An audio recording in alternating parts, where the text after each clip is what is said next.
Welcome to Revenge Report. Don't forget to hit that like button and subscribe for more. Let's dive in. I was halfway up the steps when the guy at the door stopped me. Black suit, clipboard, tight smile. Name? He asked. Sarah Carson. I was already reaching into my purse for the invite I never actually got. But this was for my dad.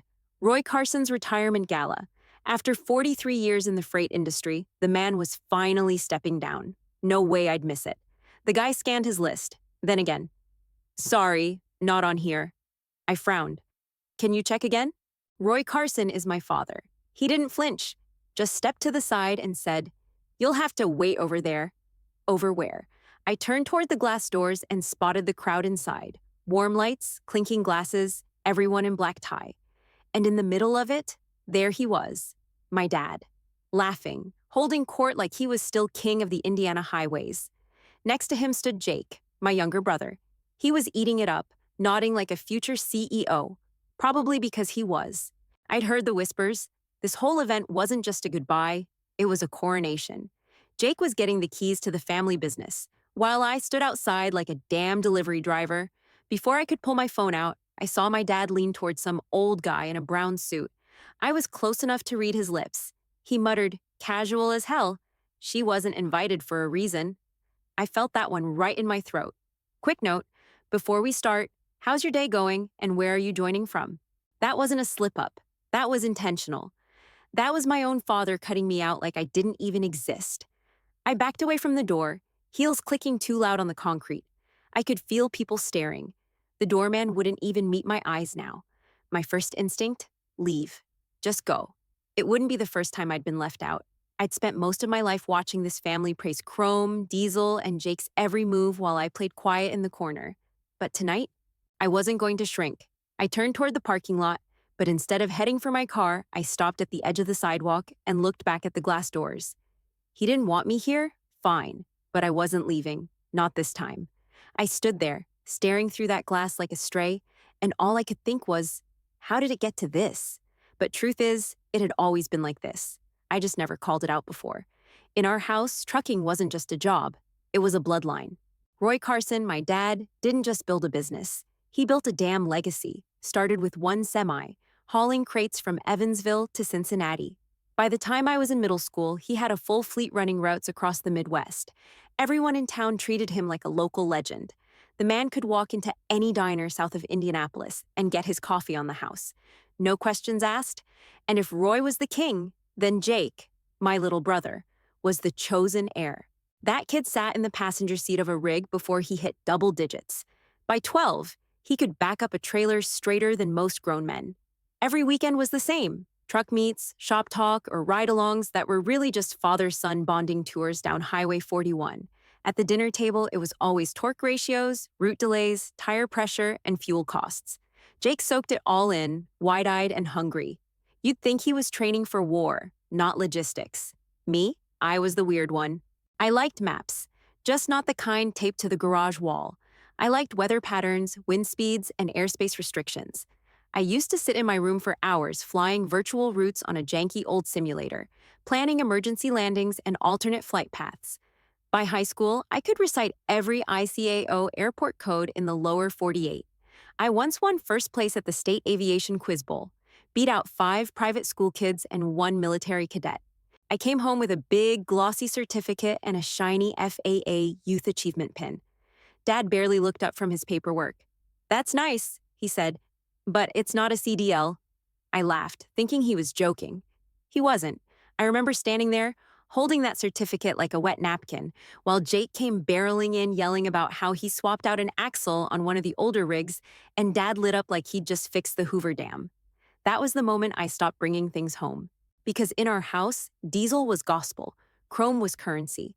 And if you weren't behind the wheel of something with a trailer hitch, you weren't worth the breath it took to explain. The thing is, I never hated trucks. I just didn't want to drive one.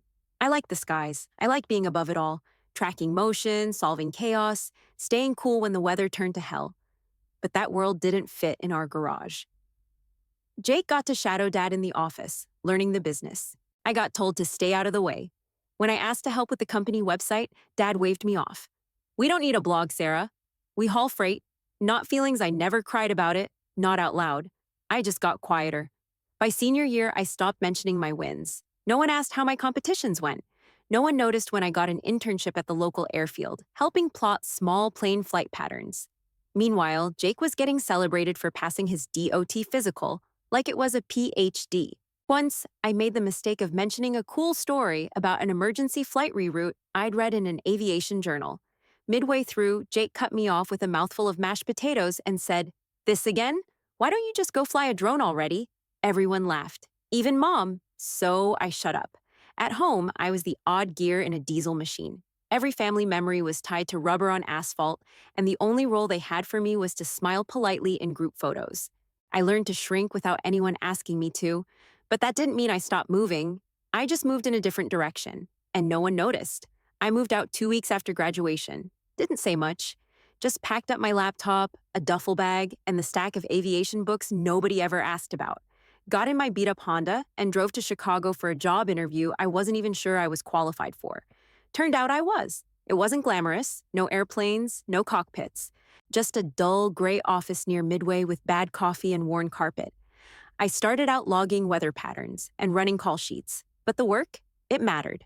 Every day we coordinated flight plans for small private planes, medical transports, cross-border charter flights, anything outside the big commercial nets. Most of the country doesn't even know companies like ours exist. But when a storm system drifts faster than forecasted, or a pilot radios in with a fuel issue over Wyoming, someone's got to figure out what runway can take them and how fast they can get there. That someone became me.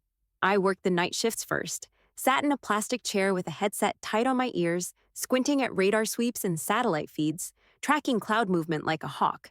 There were no breaks, no slow days. You got one chance to get it right, or someone didn't land. The first time I rerouted a medical flight during an electrical storm over the Dakotas, I didn't sleep for 24 hours. My hands shook. I checked the comm logs a dozen times just to make sure I hadn't missed something. When the pilot texted later just to say, "Good call on that Sioux Falls redirect. Saved our ass," I sat in the stairwell and cried for 5 minutes. I didn't tell anyone. It only got harder. Storm seasons got worse, and so did the engine failures. Once, I walked a rookie pilot through an emergency descent after a pressure system knocked his glider sideways over Colorado. He couldn't see 5 feet ahead. I was his eyes. I had him drop altitude, curve west, and glide into a canyon gap barely wider than a parking lot. He lived. You'd think moments like that would get you on the news, but they don't. There's no spotlight in this job. Just a nod from the shift lead and a new stack of incident reports. I started calling myself the ghost in the tower. That's what I became. Silent, steady, invisible from the outside. But inside, I felt solid. I felt sharp. Back home, I was still Sarah, the one who didn't do trucking. They thought I worked at an airport kiosk or scheduled gate times. One Thanksgiving, Mom asked if I could get her discounted plane tickets. Jake just laughed and said, "Bet she prints the safety cards." I didn't correct them. I was used to being overlooked. But this time, it didn't sting as much. Because out there, somewhere in the dark sky, there were pilots who trusted my voice more than my own family ever had. And that was enough. The worst part wasn't the silence. It was the way they filled it in with their own version of me. I'd come home for holidays, sit through dinner while everyone passed dishes and swapped truck stop stories, and wait for someone, anyone, to ask about my job. But when it finally came up, it was always the same.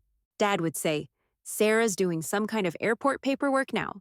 Schedules or something." Jake would chuckle and add, "She probably just watches plane videos on YouTube and tells pilots what time to go potty." Everyone laughed. Even Mom once said, "You should bring your work laptop next time and show us what you do." Might help us understand it better, but I never did. Not because I didn't want to. I just didn't have the energy anymore. By then, I was deep in the job. I wasn't just rerouting flights or tracking storms. I was taking emergency calls in the middle of the night, coordinating airspace with the FAA, and clearing glide paths in blind terrain. There were days I didn't leave my desk for 10 hours, running off coffee and muscle memory. One winter, a small commuter plane blew an engine over central Wyoming. I caught the call on a secondary channel, flagged the fire warning, and pulled 6 maps in under a minute. I found them a gravel runway used by crop dusters and called in a local rescue squad to meet them. The pilot clipped a fence on landing and still walked away. My supervisor gave me a glass plaque. Just said, "Outstanding Crisis Response, S. Carson." No speech, no ceremony. I wrapped it in an old sweatshirt and slid it under my bed. That same weekend, I drove down for Dad's birthday. Jake had just closed a deal on 12 new Freightliners, and Dad was beaming like a kid on Christmas. They made him a cake with a chrome truck topper. Someone toasted him for keeping the Carson name alive. I stood in the kitchen, sipping flat soda, thinking about the two medics who'd emailed me after that Wyoming flight to say, "We wouldn't have made it in time without your call." No one in that room would have cared. Not really. To them, I was still the scheduler, the one who'd wandered off the family route, the one who didn't haul freight, didn't grease gears, didn't do anything you could show off with a photo in a diner. And honestly, I stopped fighting it. It wasn't about pride anymore. It was survival. I wasn't going to explain turbine pressure and glide ratios to a table full of people who thought GPS was magic. So I smiled, took the ribbing, and kept the important stuff to myself. I saved pilots, routed emergency airlift after tornadoes, flagged icing paths before they trapped planes in midair. I got emails from regional airlines thanking me for decisions no one saw. But back home, Jake was still the star. He got his own key to the company, his photo in the local paper. Dad even put up a plaque in the shop that said, "Next Gen, Jake Carson, 2020. My plaque? Still under the bed. I stood there a little longer after the snub, just outside the glass. Same damn feeling in my chest I used to get as a kid, like standing in a locked garage while the engines roared on without me. Inside, the ballroom was packed, everyone dressed to the nines. Men in pressed suits clapped Jake on the back like he'd cured something.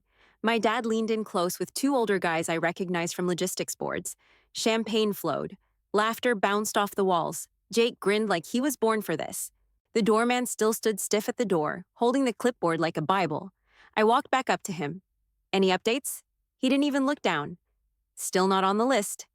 "Nothing you can do?" I asked, even though I already knew the answer. He gave a shrug that said it all. Company event, strict guest list, not his fault. I nodded once and turned on my heel. Walked straight to my car. For a second, my hand hovered over the ignition. Just leave. Drive back to the hotel. Order bad pasta and scroll through flight alerts. It's what I always did. Quiet exits, no ripples, no drama. But not tonight. Not after all these years in the shadows. I popped the trunk. Tucked in a garment bag was the one thing they'd never seen. The uniform I'd earned without their help. I pulled out the crisp navy blue blazer, smooth as armor. Pinned just above the breast pocket was the badge. Federal Aviation Authority, Director of Emergency Air Logistics. It was still surreal, even holding it. A federal appointment, years of crisis work, flight saves, and 3 a.m. reroutes had finally led to a position most people in my field don't even dream about. And nobody in that building knew. I stepped out of my sneakers and changed into my flats, pulled my skirt straight, slipped on the blazer. My hands shook as I buttoned it, not from nerves, adrenaline, like strapping in before takeoff. I caught a glimpse of myself in the car window, hair tied back, badge glinting under the streetlight. I looked like someone who belonged, not just in that ballroom, but anywhere I chose to stand. This wasn't about a speech or making a scene.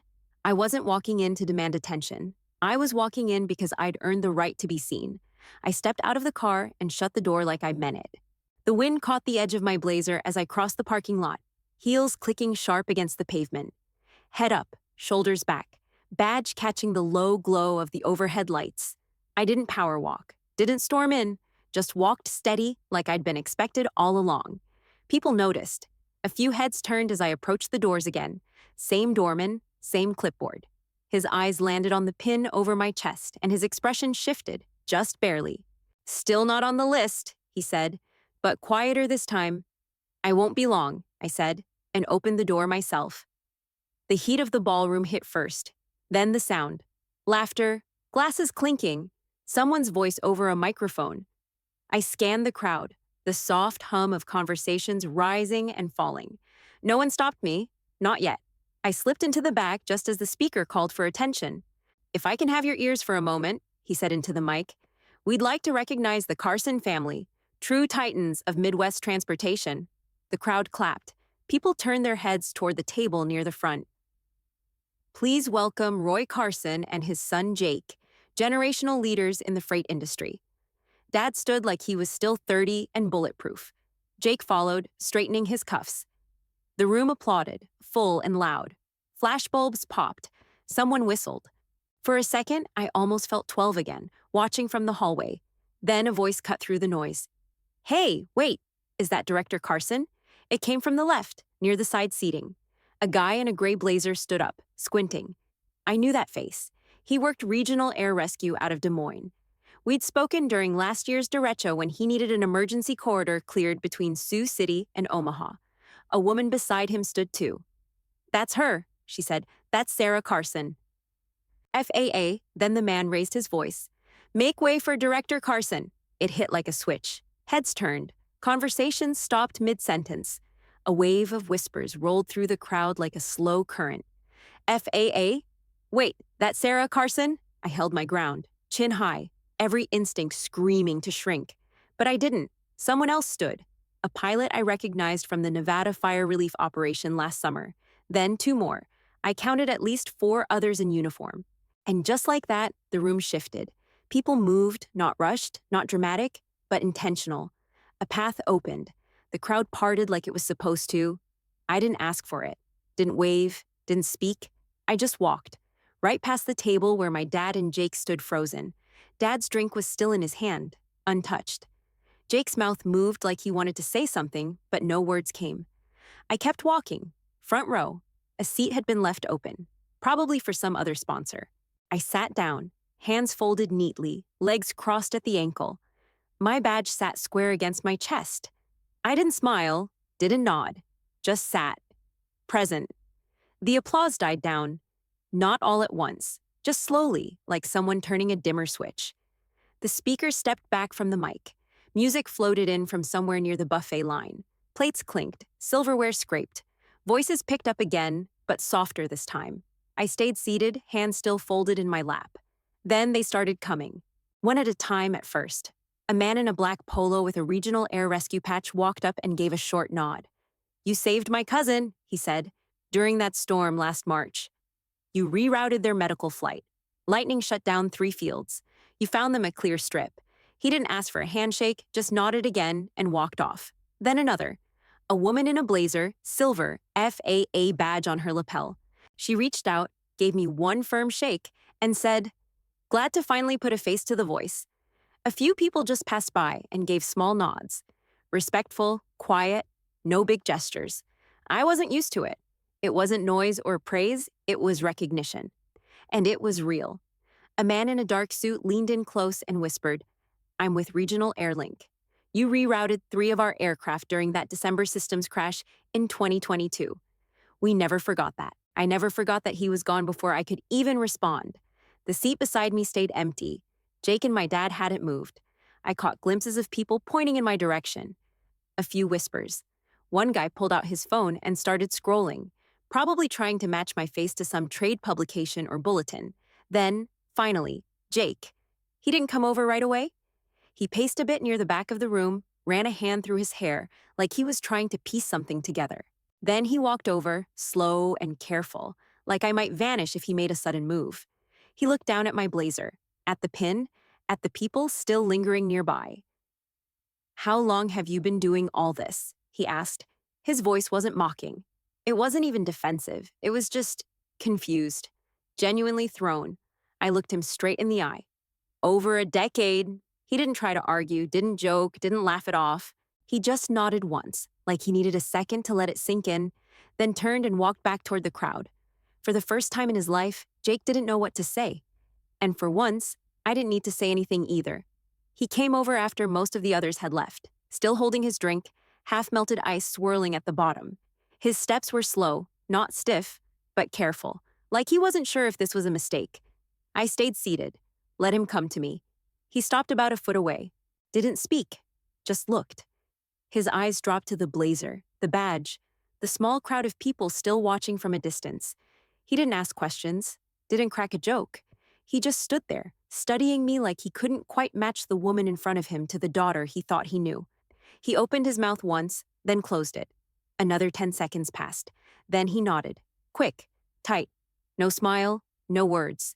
Just a nod. But it wasn't nothing. It wasn't passive either. It landed with weight, like a stamp, a seal, a door finally clicking shut. And weirdly, That one motion hit harder than if he'd thrown his arms around me, harder than any speech, because I knew what it cost him. My dad didn't hand out credit to anyone unless they drove 12 wheels and clocked miles doing it. But this was his version of a salute, and it was enough. I stood up, straightened my jacket, and gave him the same nod back. Just once. No resentment in it, no apology either. We didn't need a conversation. There was nothing left to dig up. He turned and walked off, the clink of his ice fading into the crowd. I didn't follow. I headed for the door, past the tables of retirees and execs, past the photo wall and the empty bar. No rush, no panic, just calm. Outside, the air was cool. My shoes clicked against the pavement in a steady rhythm that felt like my own drum beat for the first time in years. I wasn't walking away bitter. I wasn't walking away proud. I was just done chasing something that didn't matter anymore. His pride used to feel like the finish line. Now it felt like a footnote, because I had mine. And it was enough. 6 months later, I walked back into my parents' house for Sunday dinner. Same gravel driveway, same front steps I used to sit on, bored out of my mind, waiting for engines to cool. I didn't bring anything, just myself. Inside, it smelled like roast beef and onions. The walls still held old family photos and faded trucking maps, yellowed at the corners. But as I stepped into the hallway, one thing stopped me. Right above the family route map, where Dad used to pin his big carrier expansion milestones, there it was. My glass plaque, framed, mounted clean. Outstanding Crisis Response, S. Carson. I stared for a second, just to be sure. Not hidden in a corner, not behind a lamp, dead center. I didn't say anything, just kept walking. At the table, plates were already set. Mom smiled, handed me a napkin. Dad was carving the roast. Question for you, he said, eyes still on the meat. When you reroute a flight, how do you decide which airport to use? Is it distance or capacity? I looked up. Depends on fuel, weather, traffic, and what kind of emergency we're dealing with. He gave a slow nod. Makes sense. Mom leaned in next. Do you ever get scared when it's a real crisis? Like, scared you'll make the wrong call? Every time, I said. That's how I know I'm paying attention? The room went quiet again. Not tense, just thoughtful. Jake hadn't said a word all night. He was picking at his plate, shoulders a little hunched. Then finally, he looked up and said, "Guess the skies were always yours." He didn't say it with jealousy. He said it like it was fact. I smiled. Not smug, just steady. After dinner, I hugged my mom goodbye, nodded at Dad, gave Jake a soft pat on the back. No speeches, no flashbulbs, just peace. The night air was cool as I pulled onto the road. No music, just the hum of tires and the wash of headlights carving through the dark ahead. My name, my story, my voice, finally mine to own.